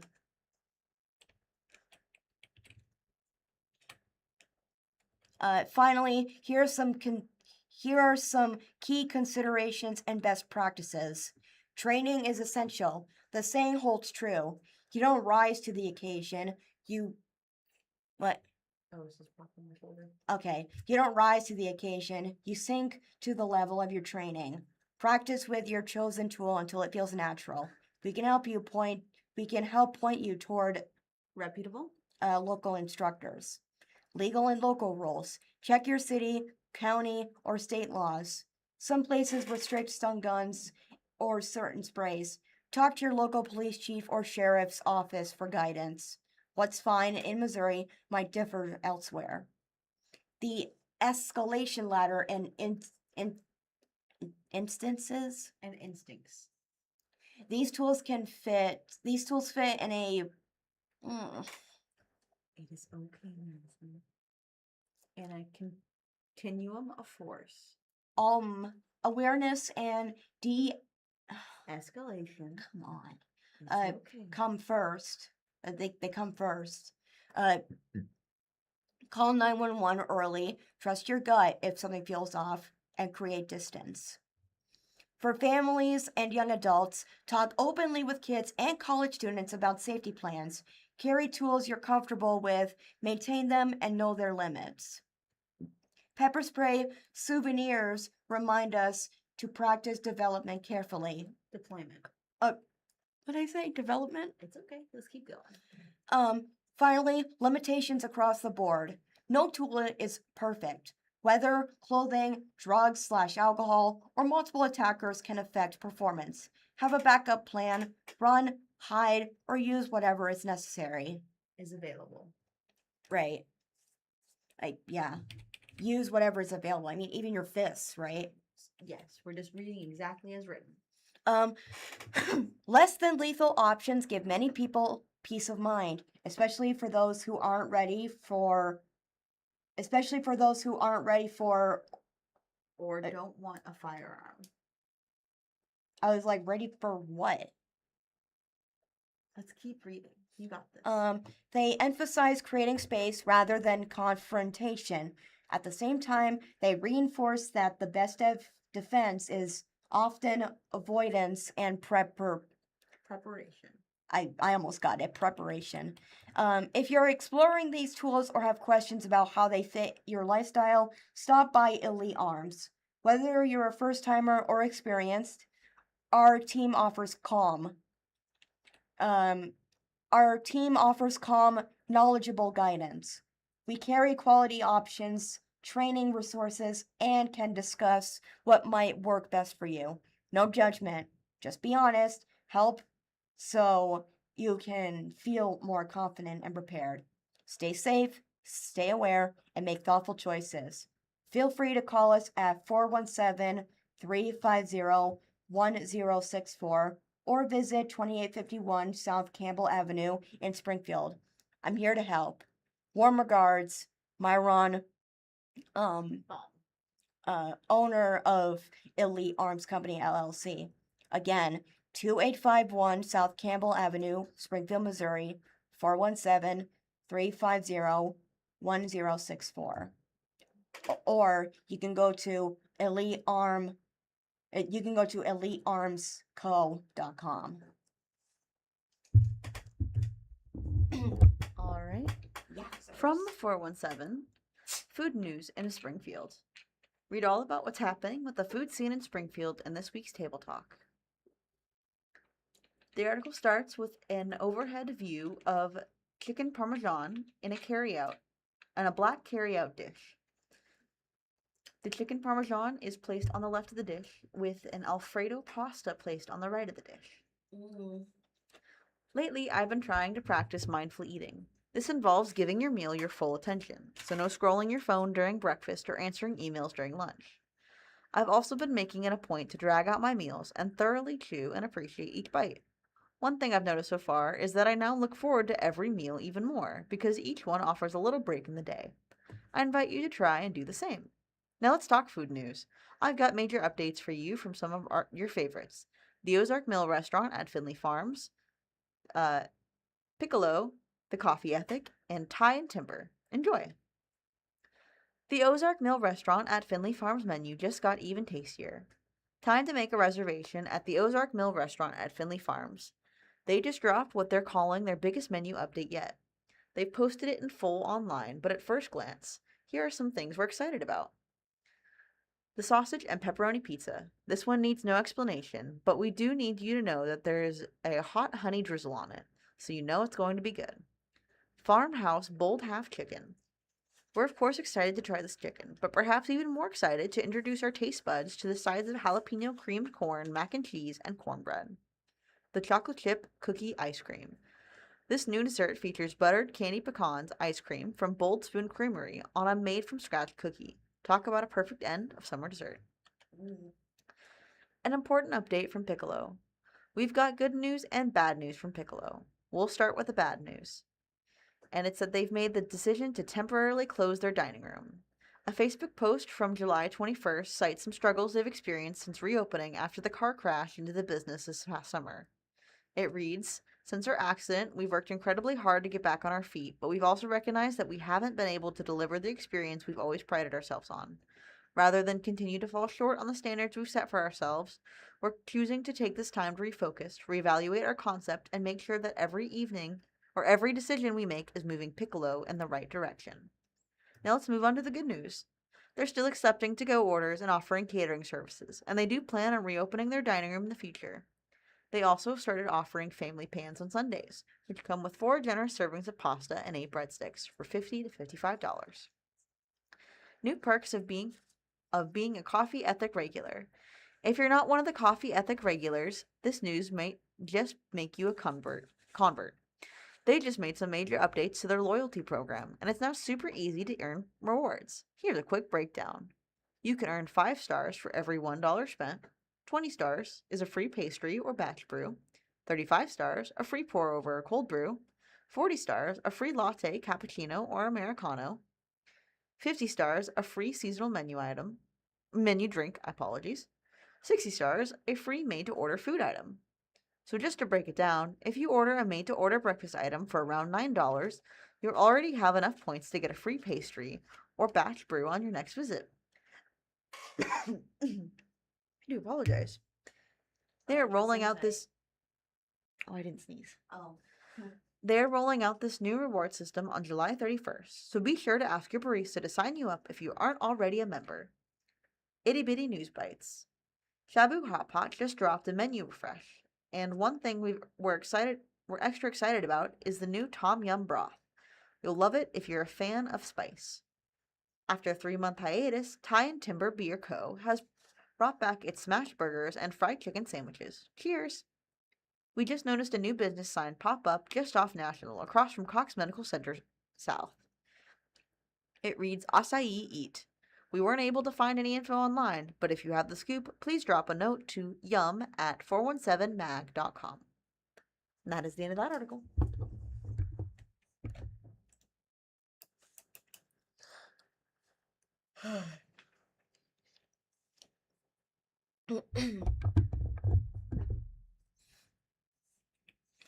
From the Springfield Newsletter, Ozark Empire Fair offers quieter sensory-friendly hours August 3rd. Ooh. This is by Janice Reeser.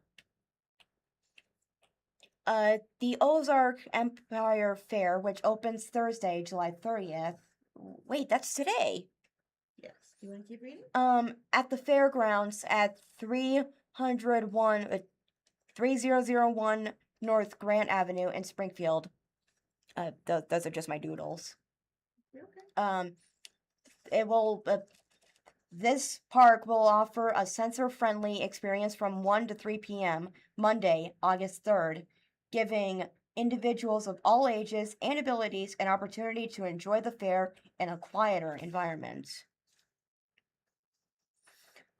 This event is designed to reduce potentially overwhelming sights and sounds, according to a community announcement. Fair organizers and weight shows will limit several sensory triggers during the designated hours to create a more comfortable experience for guests who may have special sensory needs. Visitors can ride attractions in the family carnival without the flashing lights or music, and public address announcements will be paused during the event period. Organizers also said in the announcement that the earlier time slot is expected to draw smaller clouds?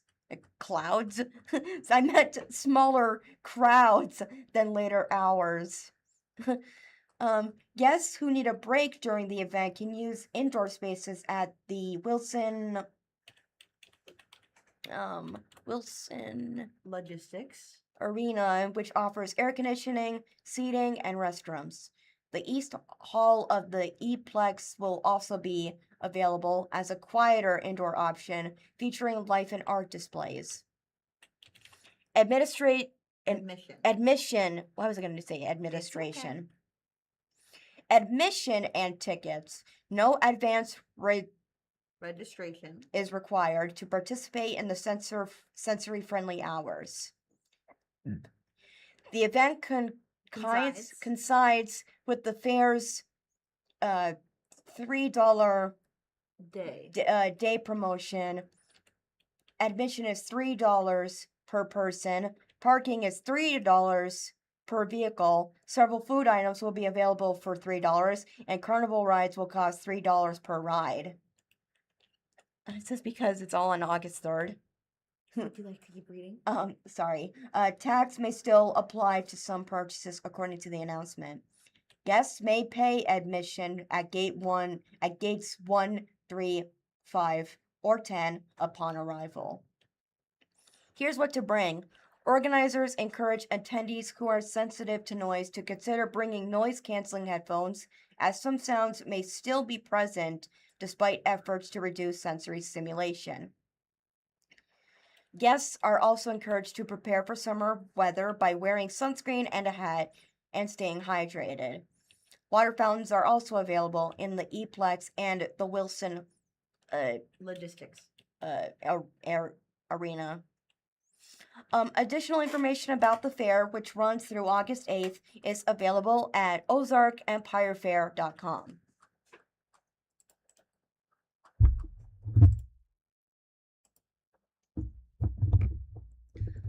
From the 417, a guide to back-to-school seasons in the Ozarks. Already? The article starts with a photo of a girl in a yellow shirt stepping off of a big yellow bus, smiling at the camera. Whether you're sending a kindergartner to school for the first time, helping a teen prepare for their final year, or navigating your first back-to-school season as a Springfieldian, there's a lot to keep track of, from district calendars and school supply lists to after-school activities, family routines, and everything in between. This guide brings together all the local information 417 land parents need in one place. Bookmark it, then come back to each July or August. We'll update this with the latest dates, resources, and tips to help your family start the school year in Springfield's ultra prepared. 2026 first day of school by district. Springfield Public School, August 25th. Nixa Public School, August 25th. Ozark School District, August 25th. Republic School District, August 25th. Willard Public School District, or Willard Public Schools, August 24th. Logan Rogersville School District, August 25th. Branson Public Schools, August 26th. Marshfield R1 Schools, August 24th. Stratford RV1 School District, August 24th. Missouri Back to School Tax Holiday. Every August, Missouri hosts a sales tax holiday when many school-related purchases are exempt from sales tax. These items include things such as school supplies, clothing, computers, including software, components, and other computer accessories. The holiday always falls on the first August weekend from 12:01 a.m. Friday through midnight Sunday. In 2026, the Back to School Taxes holiday is August 7th through August 9th. Sales tax exemption thresholds. Clothing, any single article with a taxable value not exceeding $100. School supplies not exceeding $50 per purchase. Computer software, taxable value not exceeding $350. Personal computers not exceeding $1,500. computers, peripheral devices not exceeding $1,500, graphing calculators not exceeding $150. Health and prep, schools and sports physicals. Many schools require annual physicals, particularly for students, athletes, and older children. This is something you can schedule with your primary care provider, but several local community health centers also offer walk-in back-to-school clinics with no appointment necessary. These clinics are extremely popular, so arrive early and triple check that you have all required documentation in order. Similarly, if you plan to go through your primary care provider for a physical, book your appointment weeks ahead of school or practice starting. Wait times may be as long as 6 to 8 weeks, so consider booking your appointment as soon as summer starts. Jordan Valley Community Healthcare. Back to school events at multiple locations across 417 land throughout August. Pre-register by July 30th. Mercy offers free sports physicals at different family clinics throughout the summer. Watch their blog or social media pages for specific details. Cox Health Caremobile, a pediatric clinic on wheels. The Caremobile regularly visits Springfield schools to provide basic health care. Check with your school to find out the schedule. In addition, the Caremobile typically hosts walk-in hours at one of Cox Health's locations in the couple of weeks leading up to school starting in August. Springfield Public Schools Back to School Bash. SPS students and families can pre-register for free sports physicals at this free event, providing a number of other back-to-school resources on July 25th. Immunizations and vaccine requirements. Springfield area schools, including Branson and other surrounding communities, follow Missouri Department of Health and Senior Services guidelines and requirements. Families may file religious or medical exemptions for some or all vaccines, but each doctor and hospital handles this differently. For example, Springfield Greene County Health issues only medical exemptions. In most cases, parents can get required immunizations at back-to-school clinics without an appointment. Springfield Greene County Health also provides immunizations to uninsured and underinsured children, as well as American Indian or Alaskan Native children, through its Vaccines for Children VFC program. Eye exams and screenings. Experts recommend yearly vision screenings for children, so it makes sense to make this a back-to-school appointment. Vision insurances varies widely, so in this case, it's best to start with in-network providers if that's an option. If not, contact local optometrists or vision clinics. While they generally don't offer walk-in events, some do extend back-to-school discounts on exams and, if necessary, glasses. Just ask when you make the appointment. Jordan Valley also provides vision screenings as its back-to-school events. Pediatric and urgent care options for last-minute needs. If you're not able to get an appointment with your primary care provider for a physical screening, there are still options. Most pediatric offices and clinics, as well as pediatric urgent cares, offer these services, physicals, often with little notice. Check the office's social media pages or call to confirm, but many even offer walk-in physicals around back-to-school time. Supply, shopping, and fresh starts. Where to shop locally for back-to-school supplies. There's no denying the convenience and affordability of stores like Target, Walmart, Academy, and Amazon. But if it's important to you to support local retailers, we have several suggestions. Jelly Beans. Aesthetic Athletics. Trendy boutique clothing for babies through teens. Heart of Grace, Ozark. Trendy boutiques with mostly clothing for girls. Hakapella, Ozark. Faith-based boutique selling modest clothing. Hy-Vee. Although it's not truly locally owned, the grocery store chain is only in the Midwest, and Missouri stores are heavily involved in the community. Shop here for supplies, often at the best prices in town. Another thing to consider is buying secondhand. Some people, teens and tweens especially, may side-eye shopping thrift stores, but Springfield has some fabulous ones. Often with brand new with tags clothing. You can offer a compromise, buying 1 or 2 brand new outfits and the rest secondhand. Thrift Haven, Red Racks, Garden Gate Provisions, and Neat Repeats and Ozarks are all excellent locally owned secondhand shops with constantly changing inventory. The Blind Community Thrift Store is also a great option for Springfield. If your family needs some assistance buying school supplies, contact Ozark Area Community Action Corporation, OACAC. The organization hosts an annual back-to-school extravaganza with free supplies, and you can make an appointment to see if you may be eligible for additional assistance. Another option in the Republic School District is Backpacks and Beyond on August 4th. This event, held at Price Elementary, offers free school supplies, 1 pair of shoes, haircuts, and groceries. Plus, Jordan Valley Health Center will be on site offering mobile health care service, including immunizations and physicals.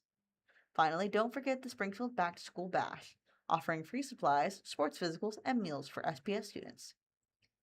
Back to school haircuts. You want your kiddo to start the school year looking sharp, so a fresh haircut is in order. If you're looking for salons that focus specifically on kids' cuts, head to Cookie Cutters Haircuts for Kids and Little Milestones Barbershop, which typically advertise a back to school discount in August. In past years, New Growth Ministries has also partnered with local stylists and barbers to host a completely free back to school haircut event at their church. Tech and Devices. Computer Innovations is a locally owned company that's been in Springfield for over 25 years, selling new, used, and refurbished computers and accessories. If you need to repair or upgrade an existing computer, Springfield PC Pros are your people. And if you're in the market for a new iPhone or Apple computer, or need to have one fixed, locally owned Simply Everything Apple has you covered. Routines and transition tips. The first week of school tends to feel like a reset for the whole family. Start easing into earlier bedtimes and morning routines 2 or 3 weeks before classes begin. You should also talk through first day jitters multiple times to help kids feel more confident, particularly little ones or kids transitioning to a new school, whether that be entering middle school from elementary or moving to a new school entirely. Another time and sanity saver is to keep meals simple but nutritious during the week. Try to carve out time on the weekends to meal prep easy, healthy breakfasts, packable lunches, and grab and go snacks. Aim for a balance of fiber, protein, and healthy carbs, avoiding processed sugar, yogurt, and berry parfaits, overnight oats or avoiding processed sugars. Yogurt and berry parfaits, overnight oats, or breakfast sandwiches served on a bagel or English muffin with an egg, cheese, and meat are all excellent breakfast choices, while snackle boxes with a variety of charcuterie-style ingredients, think meats, cheese, crackers, berries, nuts, and sweets, are fun and keep kids engaged. Pro tip, have them help meal prep for better odds you'll avoid hearing, "I don't like this anymore." It's also key to have a plan for late practice nights. Check out our guide to the best kids menu in town and where kids eat free for those nights when you're stuck at the field or on the go. After school and enrichment, tutoring and academic support. Club Z tutoring, in-home or online tutoring in a variety of subjects and focus areas, including math, science, writing and reading, foreign languages, test prep, and pre-K readiness. Ozark Literary Council, OLC, free one-on-one reading tutoring for school-age children and adults. Virtual and face-to-face options available. Several national tutoring programs also have franchises in Springfield, including Sylvian, Mathnasium, and Cumin. Before and after school care options. In addition to programs hosted by individual schools, Springfield families have a number of additional choices for before or after school care. Springfield Green County Park Board, SPARC, Schools Parks Are Reaching Communities, SPARC, SPARC, offers its activities and play-based program in 8 local schools, serving grades K through 8. Different schools have different age groups. Dedicated homework time, snack, and special events are included. Ozark Regional, YMCA. The Y Academy is also held in local schools, including some outlying communities such as Bolivar. The program serves grades K through 8, and summer academics are available. Boys and Girls Club of Springfield. An on-location aftercare option with transportation plus a snack or even dinner included. Discovery Center. Choose from additional aftercare or specialized clubs with offerings like Music Study Hall, Craft Corner, or Pokemon Club. Enrichment. STEM and clubs. Families looking for additional extracurricular programs outside of schools are spoiled for choice. Of course, there are dozens of dance and youth sports teams across the city, but you'll also find a tremendous variety of clubs and classes. Here are just a few examples. Children's Music Academy. Music and voice classes for ages 3 to 9. Art Academy, Abilities First. Inclusive music, creative arts, and movement classes. Think dance and performing arts for ages 3 and up, both with and without disabilities. And Springfield Robotics Club, an engaging club for STEM learners with teams focused on Lego, grades 4 through 8, and engineering, grades 7 through 12.